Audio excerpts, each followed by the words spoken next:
오늘 말씀, 본문을 보면서 자기를 부인하라. 아마 신앙생활 하시면서 참 많이 듣는 문장일 것입니다.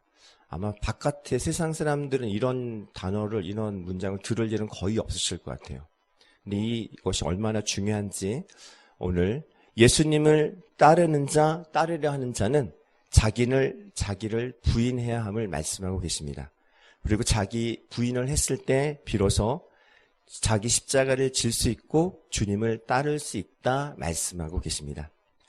베드로는 앞전에 보면 16장 윗부분에 보면 오늘 읽진 않았지만 하늘로부터 내려주신 깨닫게 해주신 신령한 은혜로 바른 신앙 고백을 했던 그 구절이 있습니다. 16절 13절에서 17절까지 말씀인데요. 제가 읽어보겠습니다. 예수님께서 이제 제자들에게 묻습니다. 사람들이 인자를 누구라 하느냐? 그랬더니 제자들이 세례 요한 또는 엘리야 또는 에레미야 선지자 중에 하나라 합니다. 그랬더니 예수님이 그러면 너희는 나를 누구라 하느냐? 그때 베드로가 이렇게 말합니다. 주는 그리스도시요 살아계신 하나님의 아들이십니다. 이렇게 훌륭한 대답을 했습니다. 예수님의 마음을 기쁘게 했고 그래서 예수님이 바요나 시모나 내가 복이 있다. 그리고 이것을 알게 한 이는 혈육이 아니고 하늘에 계신 내 아버지시다 말씀하고 있습니다. 이렇게 베드로는 예수님이 누구신지 정확하게 알고 고백을 했음에도 불구하고 물론 하늘에서부터 깨닫게 해주신 그 은혜로 말미암아 알게 해줬던 말씀이지만 그런데 그 속에는 아직도 육신의 그리스도인의 모습이 더 강하게 남아 있었던 것입니다. 그래서 예수님께서 십자가의 죽으심을 오늘 본문에서 말씀했지만 그러나 이것을 깨닫지 못하고 베드로는 예수님을 붙잡고 항변합니다. 거칠게 소리 높여서 이렇게 말했습니다. 22절 말씀 주여 그리 마옵소서 이 일이 결코 죽게 미치지 아니합니다. 그러면 안 됩니다. 그러면 안 되고 그럴 수 없습니다. 그렇게 베드로가 예수님께 말씀을 드렸고 예수님은 그 베드로에 대해서 이렇게 또 말씀하셨죠. 사탄아 내 뒤로 물러가라. 너는 나를 넘어지게 하는 자다. 내가 하나님의 일을 생각하지 않고 도리어 사람의 일을 생각한다. 그러면서 다시 한번 제자들에게 이르시되 누구든지 나를 따라오려거든 자기를 부인하고 자기 십자가를 지고 나를 따를 것이다 말씀하고 있습니다. 우리 모두는 예수님을 따르는 자입니다. 그리고 그러한 자가 되어야겠습니다. 이를 위해서 예수님께서는 십자가에서 죽으셨고 부활하셨습니다. 그런데 주님을 따라가려면 자기 부인을 해야 합니다. 어떻게 해야 자기 부인을 할 수 있을까? 바로 오늘 등장한 베드로를 통해서 한번 확인해 보겠습니다.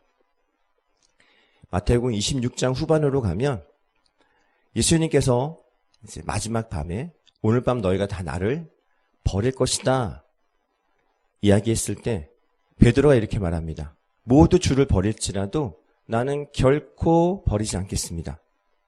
그리고 예수님이 또 다시 말씀하셔. 내가 진실로 베드로 너에게 말하는데 너는 오늘 밤 닭 울기 전에 몇 번 부인한다고요? 3번 부인합니다. 이에 대해서 베드로는 또 얘기합니다. 내가 주님과 함께 죽을지언정 결코 주님을 부인하지 않겠습니다. 라고 얘기했더니 같이 있던 제자들도 우리도 마찬가지입니다. 라고 확신에 찬 대답을 합니다. 자기 부인을 하지 않으면 우리는 예수님을 부인하게 됩니다. 베드로가 했던 말이 하나도 의심할 건 없었죠. 왜냐하면 베드로는 3년 동안이나 다른 사람들 몰라도 정말 예수님을 향해서 모든 걸 다 바치고 다 내어놓고 주님을 따랐던 자였기에 그래 베드로는 부인하지 않을 거야. 다른 사람은 몰라도 혹시 이렇게 생각할지 모르겠지만 우리 모두는 그 결과를 알고 있습니다.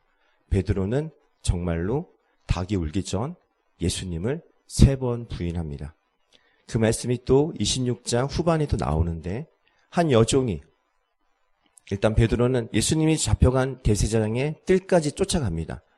예수님이 어떻게 되는지 그 끝을 보고 싶어서 그리고 그 끝이 자기가 생각했던 것이 아닌 결과가 되길 바라지만 진행되어지는 상황은 예수님은 그 뜰에서 침뱉음을 받고 주먹으로 침을 받고 손바닥으로 누군가 때리는 것을 막고 계십니다.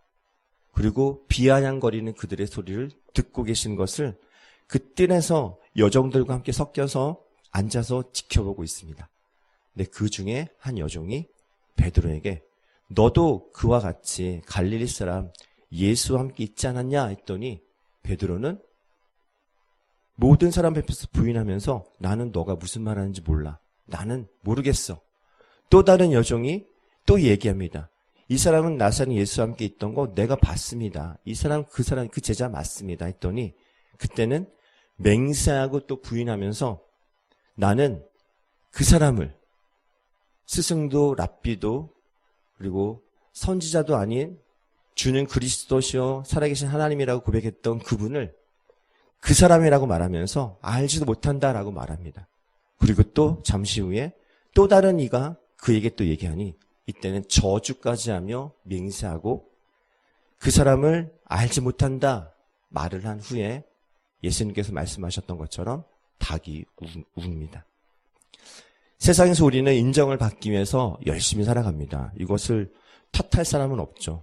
왜냐하면 이 인정은 또 다른 어떤 사람을 건강하게도 만들고 또 그의 인격을 바르게도 만들 수 있는 좋은 양분이기 때문입니다. 자녀를 인정하는 것, 또 주변에 어떤 이들이 있을 때 그들을 서로 간에 인정해 주는 것, 그 됨됨이에 대해서 잘하고 있는 그 일에 대해서 굉장히 긍정적인 측면이 있지만 반대로 자기를 인정할 때 인정하지 않고 부인할 때 부인하지 않는 상황에 처해 있는 상황이 되어버리면 이것은 정반대의 결과를 낳게 됩니다. 결국엔 세상에 살아감에 있어서도 자기 부인은 믿음 생활뿐만 아니라 모든 생활 가운데 우리로 하여금 겸손하게 하고 자만하지 않게 한다는 것입니다. 베드로는 오늘 자기를 너무 과대평가했습니다. 모든 것 다 버리고 3년 동안이나 예수님을 따르고 함께 먹고 자며 동고동락하며 예수님이 행하시는 모든 기적을 바라보며 그 옆에서 바로 옆에서 지켜봤던 베드로는 이 정도면은 나는 정말 더 이상 부족함이 없어. 완벽해. 내가 예수님의 제자가 아니면 누가 예수님을 따를 수 있을까? 이런 확신이 그 안에 있었는데 그랬던 그가 예수님의 말씀처럼 3번 부인하고 그리고 그 마지막에 심히 통곡하며 모든 것을 뉘우치는 그 결말로 끝나게 되는 이 장면을 마태복음에 기록하고 있습니다.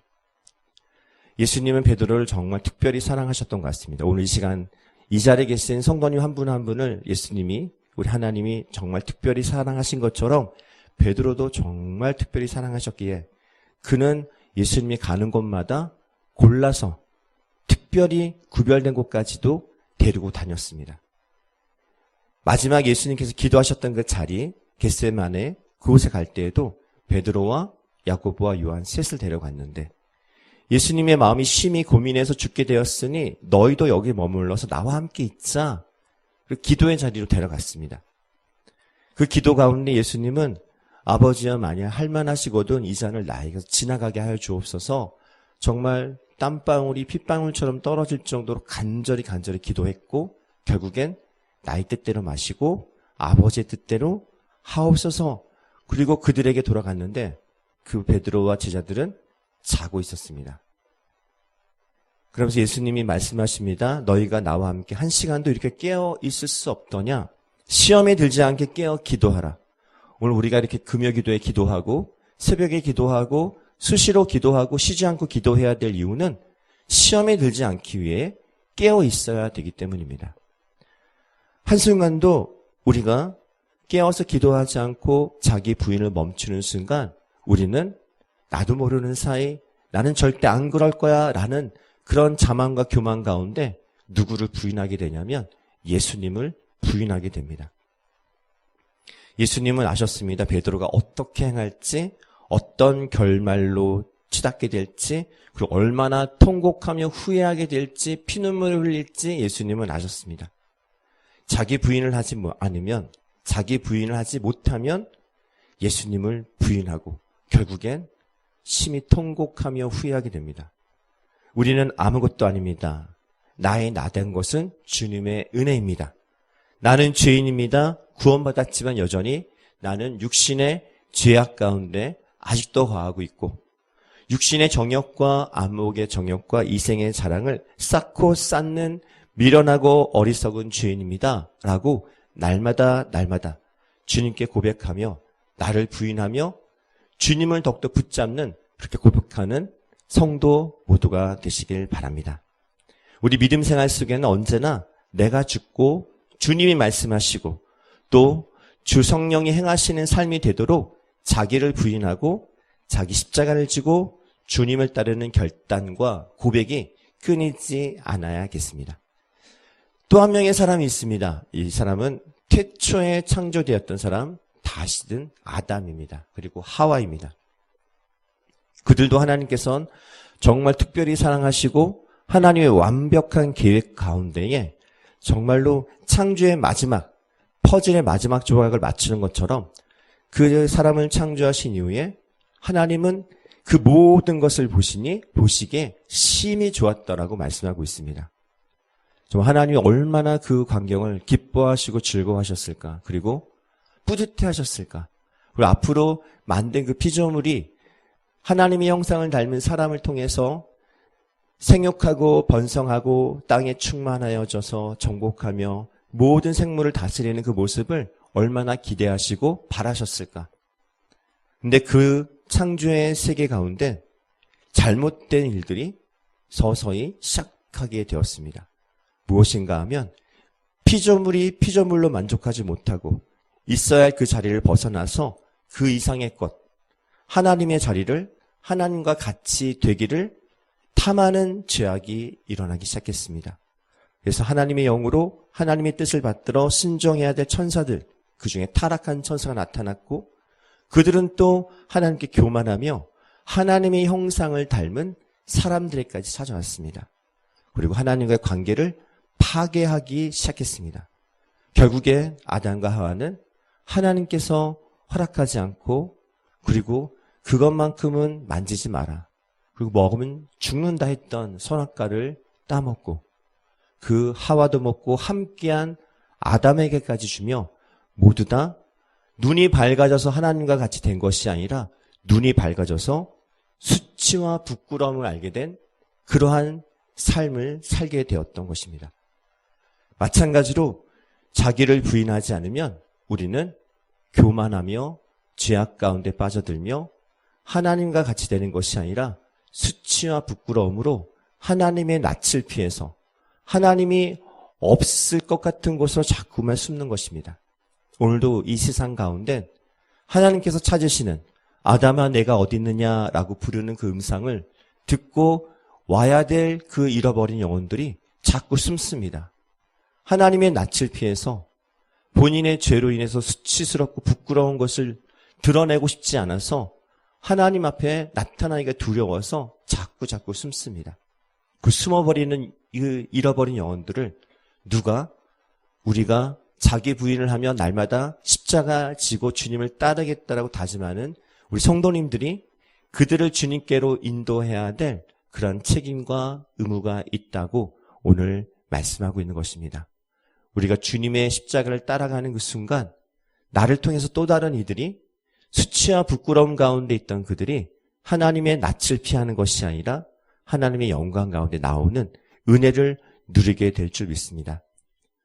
서로를 의심하고 서로를 부인하고 정작 자기는 부인하지 않는 죄악의 사슬이 계속 우리의 삶을 실패로 좌절로 죽음으로 하나님이 아닌 다른 것을 의지하며 살게 합니다.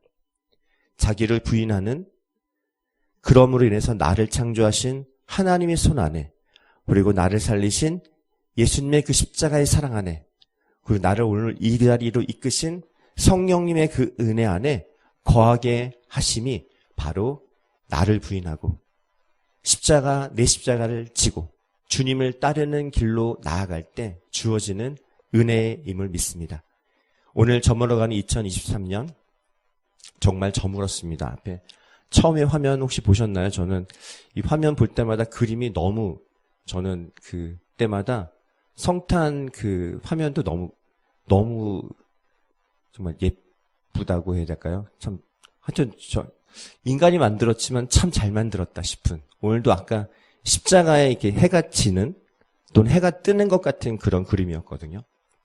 우리의 인생이 어찌 보면 해가 지는 것 같지만 한편으로 그 해가 뜨는 듯한 그러한 새날을 하나님은 우리에게 소망 가운데 또 십자가의 사랑 가운데 하나님은 허락해 주십니다.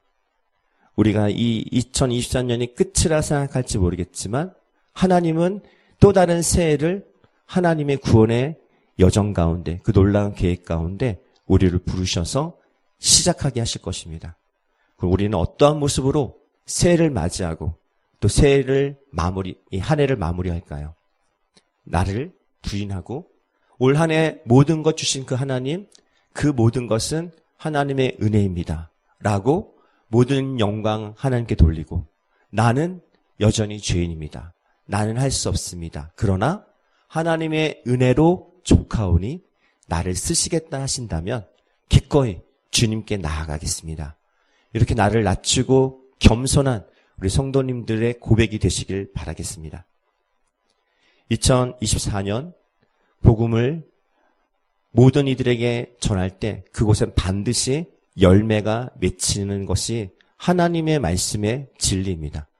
말씀의 씨앗이 심겨진 곳마다 열매는 맺혀야 하고 맺힐 수밖에 없습니다. 그 열매를 맛보고 누리는 참 즐거운 교회가 되어야겠습니다. 예수님께서도 철저히 자기를 부인하시고 십자가에 못 박히셔서 죽으셨던 것처럼 우리도 나 자신을, 자기를 부인하고 자기 십자가를 지고 주님을 따르기로 다짐하며 결단하며 맹세하는 그 믿음이 그 많은 바램과 많은 꿈과 많은 그 소원들의 밑바탕이 되기를 바랍니다. 다시 한번 올 한 해 수고 많으셨습니다. 그리고 그 수고가 주님 안에서 구원에 이르는 복된 수고함이 되기를 또한 기도합니다. 갈라디아서 2장 20절 말씀을 제가 읽고 같이 기도하는 시간을 갖고자 하는데, 다 아시는 말씀입니다. 내가 그리스도와 함께 십자가에 못 박혔나니 그런즉 이제는 내가 사는 것이 아니요 내 안에 오직 그리스도께서 사시는 것이라. 이제 내가 육체 가운데 사는 것은 나를 사랑하사 나를 위하여 자기 자신을 버리신 하나님의 아들을 믿는 믿음 안에서 사는 것이니라. 오늘도 예수님은 우리에게 하나님의 은혜와 사랑을 허락해 주시고 계십니다. 그 사랑, 그 은혜로 맛보면서 오늘 예수님의 이름에 힘입어 우리 주여 부르심을 외칠 때에 우리 스스로는 다시 한번 주님 앞에 겸손해짐을 믿습니다. 그리고 내 자신이 아무것도 아닌 것임을 다시 한번 나를 부인하고 내 십자가가 무엇인지 기억하며 그 십자가를 당당히 지고 주님의 그 십자가를 따르는 결단을 다시 하게 될 줄 믿습니다. 그 기도로 다시 한번 새해 정말 참 즐거운 교회, 하나님의 십자가의 군사로, 복음의 증거자로 당당히 힘차게 일어서는 참 즐거운 교회 모든 성도 한 분 한 분 되시기를 주님의 이름으로 축원합니다.